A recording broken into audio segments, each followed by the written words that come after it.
दोस्तों, आप सभी का आज की इस वीडियो में एक बार फिर से बहुत बहुत स्वागत है। आज की इस वीडियो में मैं आप लोगों को बताऊंगा कि गणतंत्र दिवस 2023 का जो आप भाषण देने की तैयारी कर रहे हैं वो एक अच्छे तरीके से जोरदार शानदार तरीके से भाषण कैसे दें। तो पूरी वीडियो देखिएगा। यहाँ पे स्टेप बाय स्टेप मैं बताऊंगा कि स्टार्टिंग कैसे करें, भाषण कैसे दें और अपने भाषण को समाप्त कैसे करें और भाषण के बीच बीच में आपको क्या करना है, सारी चीज़ें बताऊंगा। बस आप शालीनता से 10 मिनट की जो वीडियो होगी लगभग वो देखिएगा। आप लोगों को अगर डर है भाषण देने में तो आप डर भूल जाएंगे अगर ये पूरी वीडियो देखेंगे और मेरे स्टेप्स को फॉलो करेंगे। तो चलिए दोस्तों शुरू करते हैं। और वीडियो देखने के बाद अगर आप लोगों को वीडियो अच्छी लगे तो प्लीज़ वीडियो को लाइक करिएगा और डेली और मैं अपने सभी भाषण की वीडियो में बताता हूँ आप लोगों को कि भाषण की शुरुआत अगर आप करने जा रहे हैं तो मंच पे पहुँचते ही आप सबसे पहले एक, अगर डर है आपको, सभी को लगभग 90% बच्चों को डर होता है, मंच पे जाते हैं तो उनके हाथ पैर कांपने लगते हैं, कैसे बोलें ये सोचते हैं कि बोला नहीं जाएगा। तो ये सब सोचने से पहले आप शांति से अपने मन को शांत करिए। भाषण देने से पहले आराम से शालीनता के साथ आप भाषण देने के लिए मंच पे जाइए। और अगर आप नज़र मिलाने में शुरुआत में आपको डर लगता है तो नज़र मत मिलाइए स्टार्टिंग में अपने ऑडियंस से। सबसे पहले जाके आप कुछ पंक्तियां ऐसे बोलिए जिससे आपके सामने जो दर्शक हैं वो तालियां बजाने पे मजबूर हो जाए। जब तालियां बजेंगी तो आपके अंदर मोटिवेशन आएगा कि मैंने कुछ बोला है और उसको वो सामने वाले को पसंद आया है। तो सभी भाषण की शुरुआत आप ज़रूर कुछ पंक्तियों से करिए। यहाँ पे मैंने आप लोगों के लिए एक पंक्ति यहाँ पे शायरी रखी है गणतंत्र दिवस के ऊपर। अगर आप लोगों को अच्छी लगे ये शायरी तो प्लीज़ आप अपने भाषण के शुरुआत में इसको ज़रूर बोलिएगा। इसके अलावा अगर आप लोगों को और कोई शायरी इंक्लूड करनी है यहाँ पे इसकी जगह पे तो वो भी यहाँ पे आप बोल सकते हैं, लेकिन भाषण की शुरुआत शायरी से करेंगे तो आपका कॉन्फिडेंस बिल्ड होगा। तो यहाँ पे देखिए आप लोगों के लिए मैं यहाँ पे शायरी लेके आया हूँ और शायरी को शायरी की तरह बोलिए जिससे लोगों को सुनने में अच्छा लगे। आओ गणतंत्र दिवस पर सलामी देते हैं उन्हें, आओ गणतंत्र दिवस पर सलामी देते उन्हें जो इसके असली हकदार हैं। मिट्टी का ये हर एक कतरा उन्हीं की कर्जदार है। अगर इसको आप और जोशीले तरीके से बोल सकते हैं, जैसे देखिए यहाँ पे, आओ गणतंत्र दिवस की सलामी देते उन्हें जो इसके असली हकदार हैं, आओ गणतंत्र दिवस की सलामी देते उन्हें जो इसके असली हकदार हैं, मिट्टी का हर एक कतरा उन्हीं की कर्जदार है। तो ये जब बोलेंगे तो ज़रूर तालियां बजेंगी आपके सामने। अगर इसके अलावा भी आप अगर जैसे मैंने स्टार्टिंग बोला कोई अलग शायरी भी बोलना चाहते हैं गणतंत्र दिवस के ऊपर तो वो भी यहाँ पे आप इंक्लूड कर सकते हैं।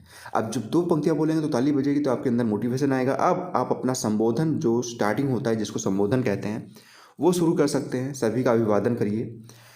अब यहाँ पे एक लाइन, पहली लाइन जो है वो काफ़ी लोग नहीं बताते हैं, वो ज़रूर बोलिए। वो बोलेंगे तो आपको जो सामने वाला श्रोता है या फिर आपके जो यहाँ पे अतिथि महोदय लोग हैं वो सोचें समझने के लिए मजबूर हो जाएंगे कि आपके अंदर नॉलेज ज़रूर है।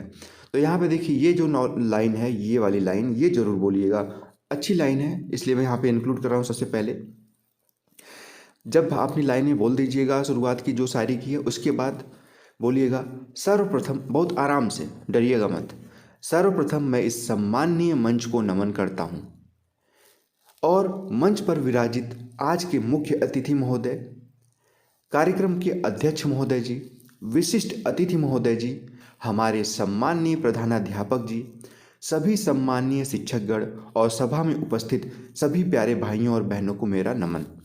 इस तरीके से बोलेंगे। यहाँ पे आप ज़रूरी नहीं कि सभी चीज़ें बोलिए। अगर मुख्य अतिथि आए हुए हैं तो बोलिए, अध्यक्ष हैं आपके कार्यक्रम के तो बोलिए, विशिष्ट अतिथि हैं तो बोलिए। यहाँ से प्रधानाध्यापक और सम्मानित शिक्षकगण तो आप सभी के कॉलेज में होंगे, लेकिन इसमें से जो यहाँ पे मुख्य अतिथि हैं या फिर कार्यक्रम के अध्यक्ष हैं या फिर मुख्य यहाँ पे अतिथि महोदय हैं, विशिष्ट अतिथि महोदय, ये अगर आपके कॉलेज में आए हैं तभी बोलिएगा। ऐसा नहीं कि नहीं है आपके कॉलेज में विशिष्ट अतिथि तब पर भी आप बोले जा रहे हैं। तो अपने दिमाग को चलाइएगा, ये सारी चीज़ें बोलिएगा। ये यहाँ पे मैं डिटेल में बता रहा हूँ जिससे आप लोगों का कोई कुछ भी छूटे ना। अब भाषण कैसे शुरू करना है, यहाँ पे नमन कर लिया, सभी का अभिवादन कर लिया जो भी स्टेज पे हैं या फिर अपने दोस्त यार जो आपके क्लास में हैं सभी का अभिवादन कर लिया। उसके बाद अपना भाषण शुरू कर सकते हैं। आज है 26 जनवरी, तो 26 जनवरी का यहाँ पे सबसे पहले सबको बधाई दीजिए। गणतंत्र भारत की लोकतंत्र समूह को मेरी ओर से 74वें गणतंत्र दिवस की हार्दिक बधाई। सभी को बधाई दे दिया, नमन कर लिया। अब शुरू करिए भाषण अपना। 26 जनवरी हर वर्ष हमारे देश में गणतंत्र दिवस के रूप में मनाया जाता है।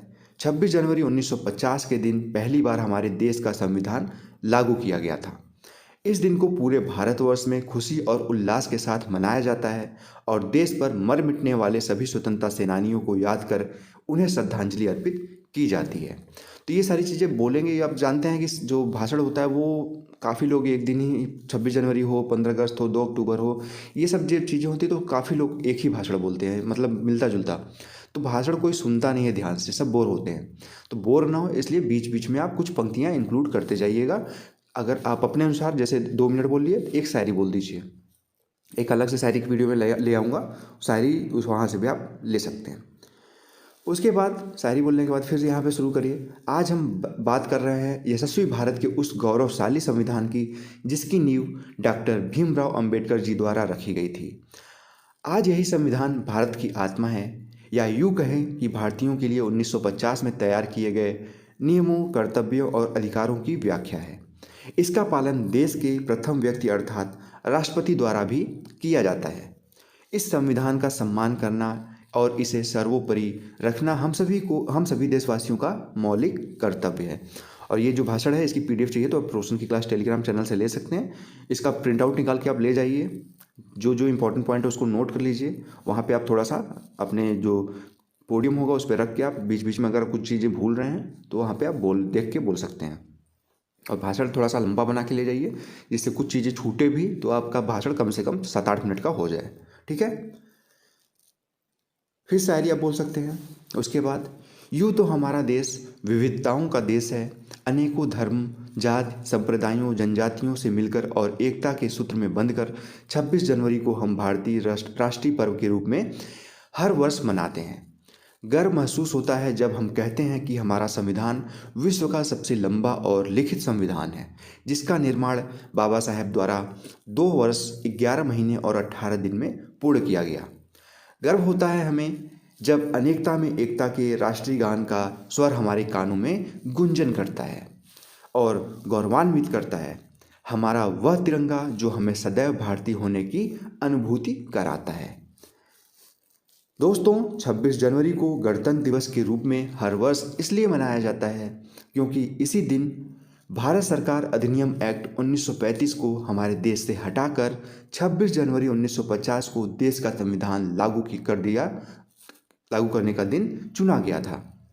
यहाँ पे आप बता सकते हैं कि भारत आज़ाद तो हो गया था लेकिन वो चल रहा था विदेशी कानून जिसका नाम था भारत सरकार अधिनियम एक्ट 1935 के तहत सारे नियम कानून अंग्रेज़ों के थे, बस नाम मात्र की आज़ादी मिली थी। इसलिए 26 जनवरी 1950 को जो हमारा संविधान लागू करने का दिन चुना गया उसको हम गणतंत्र दिवस के रूप में मनाते हैं।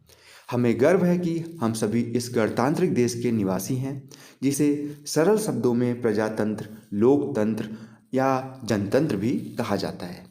यानी भारत देश में हुकूमत की बागडोर केवल उसी के हाथ में सौंपी जाती है जिसे चुनने का पूर्णतः हक केवल प्रजा के पास होता है। प्रजा का कर्तव्य है कि संविधान में दिए कर्तव्यों का पालन करते हुए और अपने अधिकारों की रक्षा करते हुए एक ऐसे प्रतिनिधि का चुनाव करें जो प्रजा हित में निर्णय ले और संविधान में जरूरी संशोधन कर उसे वर्तमान समय के अनुरूप बनाए और सदैव ही देश की सेवा को अपनी प्राथमिकता दे। ये सारी चीज़ें बोलते रहिए। थोड़ा सा डिटेल में मैं बता रहा हूँ, इसको आप ये मत समझिएगा बहुत बड़ा भाषण है, ज़रूरी नहीं कि इतना बोलिए। मैं इसलिए बता रहा हूँ कि आप डिटेल में अगर बनाना चाहें तो भी बना सकते हैं। और जाहिर सी बात है कि आप जब इतना लिख के ले जाएंगे तो कुछ ना कुछ चीज़ें छूट जाती हैं, तो छूटे फिर भी आप अच्छे तरीके से भाषण दे लीजिए। इसलिए इतना मैं आप लोगों को बता रहा हूँ। लास्ट स्लाइड है, इसको ध्यान से देखिएगा।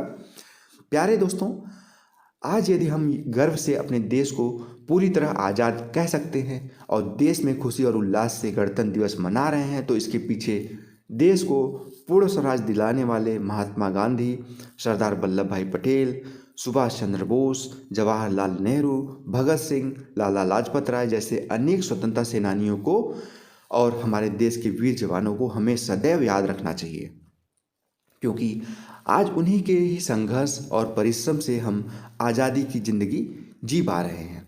यदि हम भी अपने वीर सेनानियों की तरह ही देश के प्रति समर्पित होकर देश में एकता बनाए रखें और उनकी वीर गाथा से प्रेरित होकर देश के प्रति अपने कर्तव्यों को समझेंगे, तभी हर वर्ष गणतंत्र दिवस मनाना हमें उमंग, जोश और नवीनता का अनुभव करा दे सकेगा।